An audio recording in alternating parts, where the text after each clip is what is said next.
नमस्कार दोस्तों। प्रस्तुत है मुंशी प्रेमचंद्र जी द्वारा लिखी कहानी सुभागी। और लोगों के यहाँ चाहे जो होता हो, तुलसी महतो अपनी लड़की सुभागी को लड़के रामू से जौ भर भी कम प्यार न करते थे। रामू जवान होकर भी कुछ काट का उल्लू था, जबकि सुभागी 11 साल की बालिका होकर भी घर के कामकाज में इतनी चतुर, खेती बाड़ी के काम में इतनी निपुण थी कि उसकी माँ लक्ष्मी दिल ही दिल में डरती थी कहीं लड़की पर देवताओं की आंख न पड़ जाए। अच्छे बालकों से भगवान को भी तो प्रेम है। कोई सुभागी का बखान करे इसलिए अनायास ही उसे डांटती रहती। बखान से बच्चे बिगड़ जाते हैं, यह भय तो न था, भय था नजर का। वही सुभागी आज 11 साल की उम्र में ही विधवा हो गई। घर में कोहराम मचा हुआ था। लक्ष्मी पछाड़ खाती थी, तुलसी सिर पीटते थे। उन्हें देख सुभागी भी रोती थी। बार बार माँ से पूछती, क्यों रोती हो अम्मा? मैं तुम्हें छोड़कर कहीं न जाऊंगी, तुम क्यों रोती हो? उसकी भोली बातें सुनकर माता का दिल और भी फटा जाता। वह सोचती थी, ईश्वर तुम्हारी यही लीला है, जो खेल खेलते हो। वह दुख देकर ऐसा तो पागल करते हैं। आदमी पागलपन करे तो उसे पागल खाने में भेजते हैं, मगर तुम जो पागलपन करते हो उसका कोई दंड नहीं। ऐसा खेल किस काम का कि दूसरे रोएं और तुम हंसो। तुम्हें लोग दयालु कहते हैं, यही तुम्हारी दया है। और सुभागी क्या सोच रही थी? उसके पास कोठड़ी भर रुपए होते तो वह उन्हें छिपाकर रख देती। फिर एक दिन चुपके से बाजार चली जाती और अम्मा के लिए अच्छे अच्छे कपड़े लाती। दादा जब बाकी मांगने आते तो चट रुपए निकाल कर दे देती। अम्मा दादा कितने खुश होते। जब सुभागी जवान हुई तो लोग तुलसी महतो पर दबाव डालने लगे कि लड़की का कहीं घर कर दो। जवान लड़की का यूं फिरना ठीक नहीं। जब हमारी बिरादरी में इसकी कोई निंदा नहीं तो क्यों सोच विचार करते हो? तुलसी ने कहा, भाई मैं तो तैयार हूँ, लेकिन जब सुभागी माने, यह तो किसी तरह राजी नहीं होती। हरिहर ने सुभागी को समझाकर कहा, बेटी हम तेरे ही भले की कहते हैं। माँ बाप अब बूढ़े हैं, उनका क्या भरोसा। तुम इस तरह कब तक बैठी रहोगी? सुभागी ने सिर झुकाकर कहा, चाचा मैं तुम्हारी बात समझ रही हूँ, लेकिन मेरा मन घर करने को नहीं कहता। मुझे आराम की चिंता नहीं, मैं सब कुछ झेलने को तैयार हूँ, और जो काम तुम कहो वही सिर आंखों के बल करूंगी। मगर घर बसाने की मुझसे न कहो। जब मेरी चाल कुचाल देखोगे तो मेरा सिर काट लेना। अगर सच्चे बाप की बेटी होंगी तो बात की भी पक्की होंगी। फिर लज्जा रखने वाले तो भगवान हैं। मेरी क्या हस्ती है कि अभी कुछ कहूँ। उजड्ड रामू बोला, तुम अगर सोचती हो कि भैया कमाएंगे और मैं बैठी मौज करूंगी तो इस भरोसे न रहना। यहाँ किसी ने जन्म भर का ठेका नहीं लिया है। रामू की दुल्हन रामू से भी 2 अंगुल ऊंची थी। मटक कर बोली, हमने किसी का कर्ज थोड़े ही खाया है कि जन्म भर बैठे भरा करें। यहाँ तो खाने को भी महीन चाहिए, पहने को भी महीन चाहिए। यह हमारे बूते की बात नहीं। सुभागी ने गर्व भरे स्वर में कहा, भाभी मैंने तो तुम्हारा आसरा भी नहीं किया, और भगवान ने चाहा तो कभी करूंगी भी नहीं। तुम अपनी देखो, मेरी चिंता न करो। रामू की दुल्हन को जब मालूम हो गया कि सुभागी घर न करेगी तो और भी उसके सिर हो गई। हमेशा एक न एक खुचड़ लगाई रहती।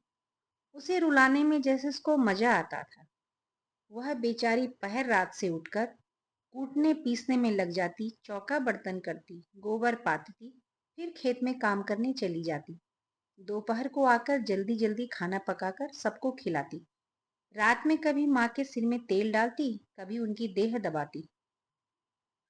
तुलसी चिलम के भक्त थे, उन्हें बार बार चिलम पिलाती। जहां तक बस चलता माँ बाप को कोई काम न करने देती। हाँ, भाई को न रोकती। सोचती यह तो जवान आदमी है, यह न काम करेंगे तो गृहस्थी कैसे चलेगी। मगर रामू को यह बुरा लगता। अम्मा और दादा को तिनका तक नहीं उठाने देती, और मुझे पीसना चाहती है। यहाँ तक कि एक दिन वह जामे से बाहर हो गया। सुभागी से बोला, अगर उन लोगों का बड़ा मोह है तो क्यों नहीं अलग लेकर रहती हो? तब सेवा करो तो मालूम हो कि सेवा कड़वी लगती है या मीठी।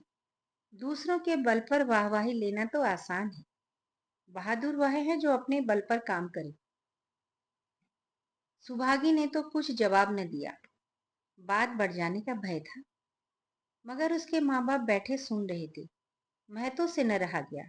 बोले, क्या है रामू, उस गरीबन से क्यों लड़ते हो?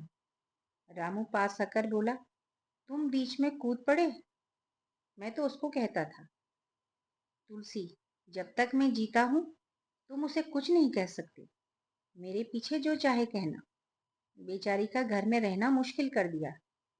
रामू, आपको बेटी बहुत प्यारी है तो उसे गले में बांध कर रखिए, मुझसे सहा नहीं जाता। तुलसी, अच्छी बात है, अगर तुम्हारी यही मर्जी है तो यही होगा। मैं कल गांव के आदमियों को बुलाकर बंटवारा कर दूंगा। तुम चाहे छूट जाओ, सुभागी नहीं छूट सकती। रात को तुलसी लेटे तो वह पुरानी बात याद आ गई, जब रामू के जन्मोत्सव में उन्होंने रुपए कर्ज लेकर जलसा किया था और सुभागी पैदा हुई तो घर में रुपए रहते हुए भी उन्होंने एक कौड़ी खर्च न की। पुत्र को रत्न समझा था, पुत्री को पूर्व जन्म के पापों का दंड। वह रत्न कितना कठोर निकला और वह दंड कितना मंगलमय।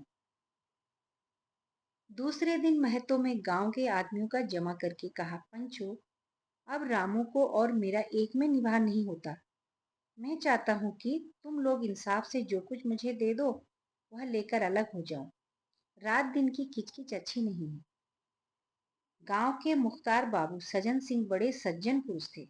उन्होंने रामू को बुलाकर कहा, क्यों जी, तुम अपने माँ बाप से अलग रहना चाहते हो? तुम्हें शर्म नहीं आती कि औरत के कहने से माँ बाप को अलग किए देते हो? राम राम। रामू ने ठिठाई के साथ कहा, जब एक में न गुजर हो तो अलग हो जाना ही अच्छा है। सज्जन सिंह, तुमको एक में क्या कष्ट होता है? रामू, एक बात हो तो बताओ। सज्जन सिंह, कुछ तो बताओ। रामू, साहब, एक में मेरा इनके साथ निवाह न होगा, बस मैं अब कुछ नहीं जानता। यह कहता हुआ रामू वहां से चलता बना। तुलसी, देख लिया आप लोगों ने इसका मिजाज।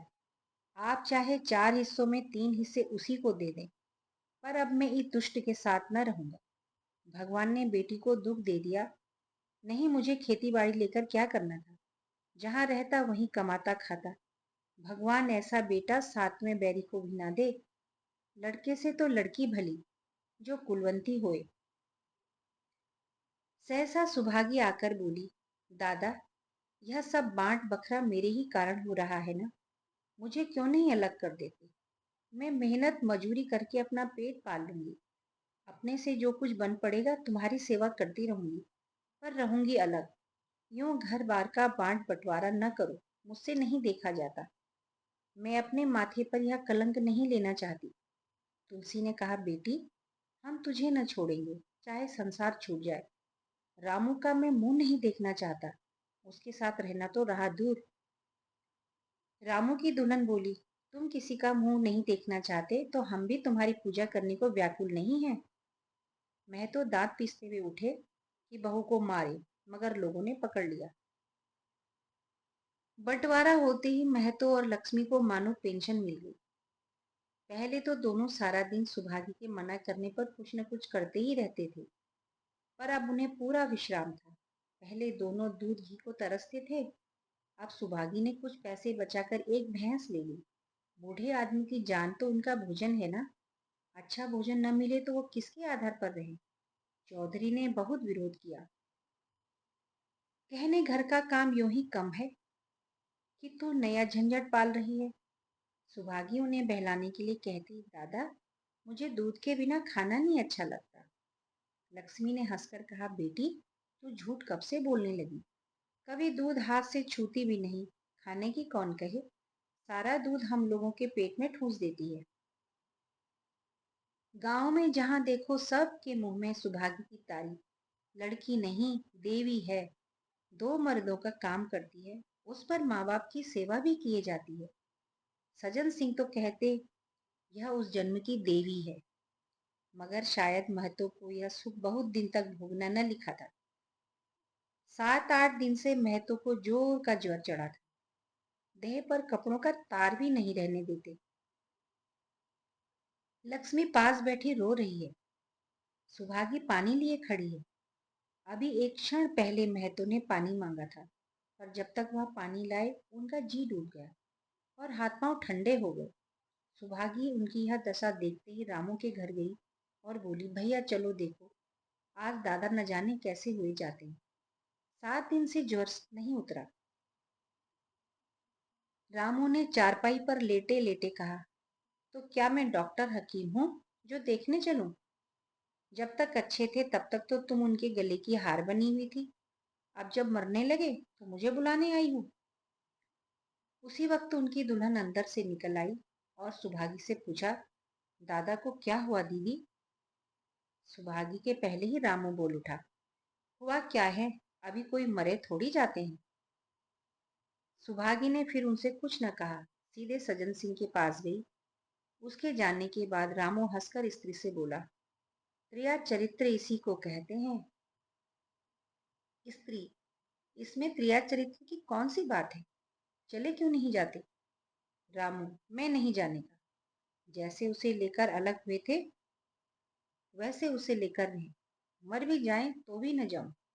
स्त्री, मर जाएंगे तो आग देने को तो जाओगे, तब कहाँ भागोगे? रामू, कभी नहीं। सब कुछ उनकी प्यारी सुभागी ही कर लेगी। स्त्री, तुम्हारे रहते वह क्यों करने लगी? रामू, जैसे मेरे रहते उसे लेकर अलग हुए और कैसे। स्त्री, नहीं, यह अच्छी बात नहीं है। चलो देखाएं, कुछ भी हो बाप ही तो है, फिर गांव में कौन सा मुंह दिखाओगे? रामू, चुप रहो, मुझे उपदेश मत दो। उधर बाबू साहब ने जो ही महतो का हालत सुनी तुरंत सुभागी के साथ चले आए। यहाँ पहुंचे तो महतो की दशा और भी खराब हो गई। नाड़ी देखी तो बहुत धीमी थी। समझ गए कि जिंदगी के दिन थोड़े हो गए।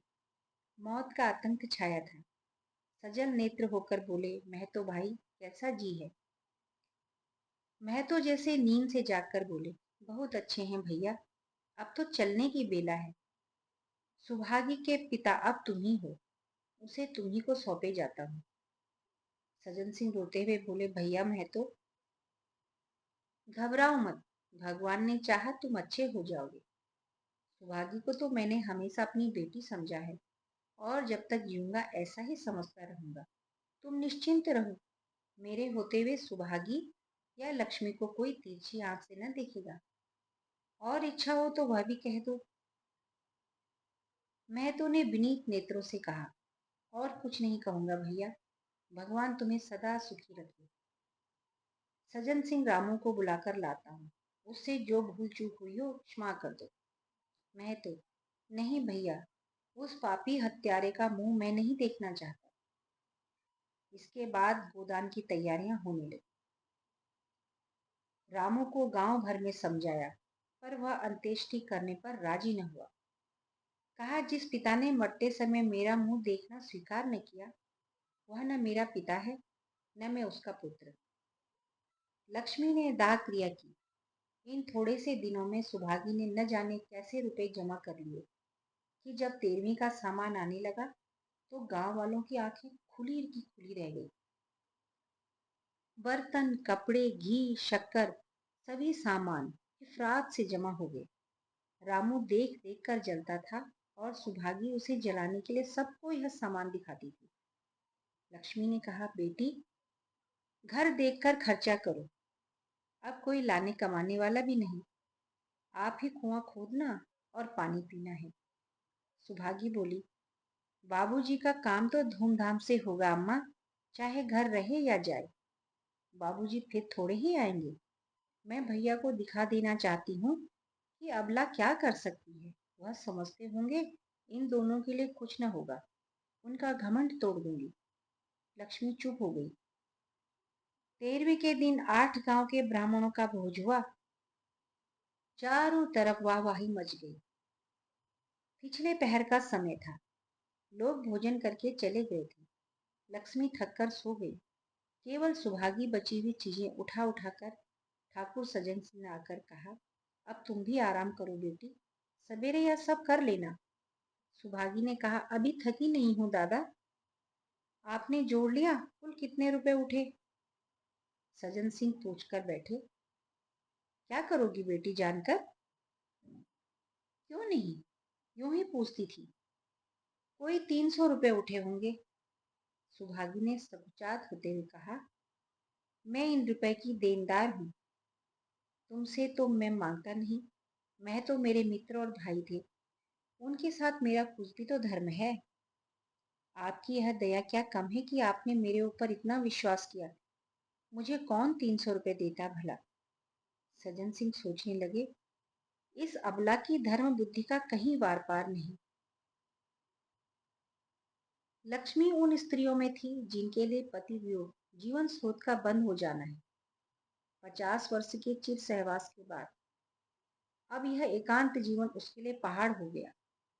उसे अब ज्ञात हुआ कि मेरी बुद्धि, मेरा बल, मेरी स्मृति मानो सबसे मैं वंचित हो गई। उसने कितनी बार ईश्वर से विनती की थी, मुझे स्वामी के सामने उठा लेना, मगर उसने यह विनती स्वीकार न की। मौत पर अपना काबू नहीं तो जीवन पर भी अपना काबू नहीं।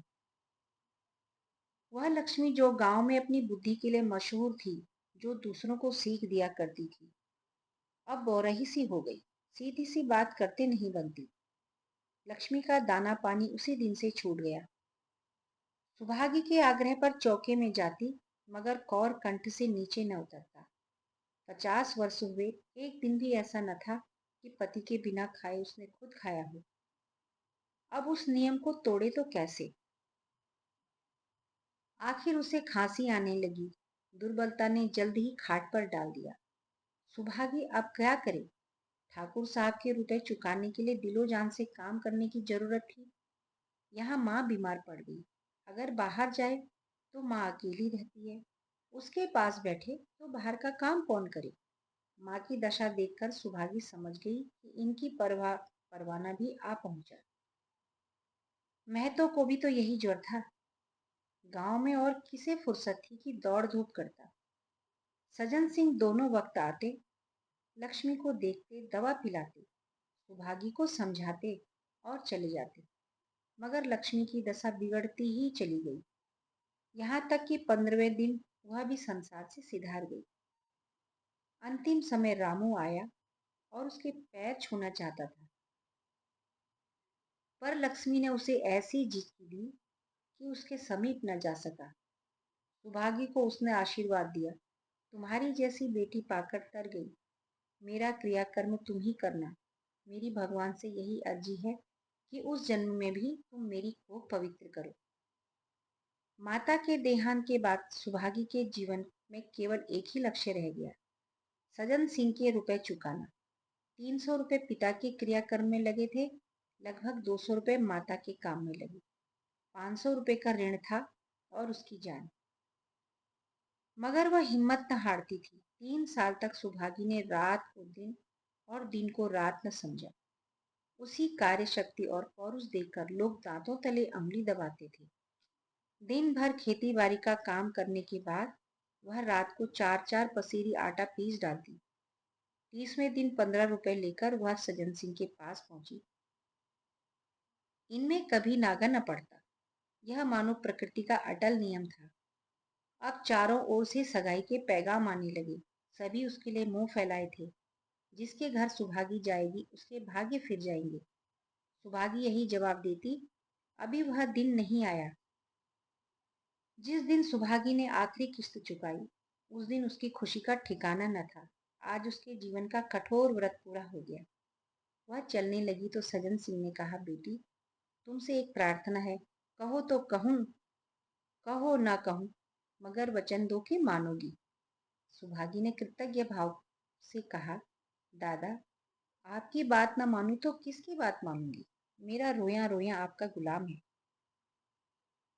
सज्जन सिंह, अगर तुम्हारे मन में यह भाव है तो मैं न कहूंगा। अब तक तुमसे इसलिए नहीं कहा कि तुम अपने को देनदार समझ रही थी। अब रुपए चुक गए, मेरा तुम्हारे ऊपर कोई एहसान नहीं, रत्ती भर का भी नहीं। बोलो कहूं? सुभागी, आपकी जो आज्ञा हो। सज्जन सिंह, देखो इनकार न करना। मैं फिर तुम्हें अपना मुंह न दिखाऊंगा। क्या आज्ञा है? सज्जन सिंह, मेरी इच्छा है कि तुम मेरी बहू बनकर मेरे घर को पवित्र करो। मैं जात पात का कायल हूँ, मगर तुमने मेरे सारे बंधन तोड़ दिए। मेरा लड़का तुम्हारे नाम का पुजारी है। तुमने उसे बारहा देखा। बोलो, मंजूर करती हो? सुहागी, दादा, इतना सम्मान पाकर पागल हो जाऊंगी। सज्जन सिंह, तुम्हारा सम्मान भगवान करते हैं। तुम साक्षात भगवती का अवतार हो। सुभागी, मैं तो आपको अपना पिता समझती हूँ। आप जो कहेंगे मेरे भले के लिए ही करेंगे। आपके हुक्म को मैं कैसे इनकार कर सकती हूँ? सज्जन सिंह ने उसके माथे पर हाथ रखकर कहा, बेटी, तुम्हारा सुहाग अमर हो। तुमने मेरी बात रख ली। मुझसा भाग्यशाली संसार में और कौन होगा? धन्यवाद कहानी सुनने के लिए।